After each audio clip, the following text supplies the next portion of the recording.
Are you wondering if you actually have games on the Huawei Watch Fit 4 Pro Edition and also regular version? So yep, I can confirm we actually get a game actually on this watch, which is absolutely awesome. So if you want to install, basically head to your Huawei Health app, and basically in this Health app over here, you will click on your devices on the bottom, click on your watch over here, and then navigate to this app gallery over here. By the way, this is available only if you have an Android phone. On iPhone you can't access this, so we have this game Surfing Joe essentially, and this is again the only app we actually get.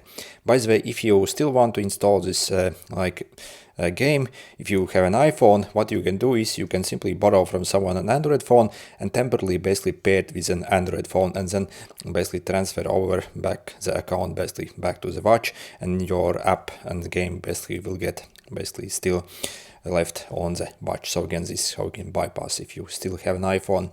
So then you see basically I can enter this game over here. So this appears some kind of like essentially like a Flappy Bird's knockoff version, essentially just with this alien.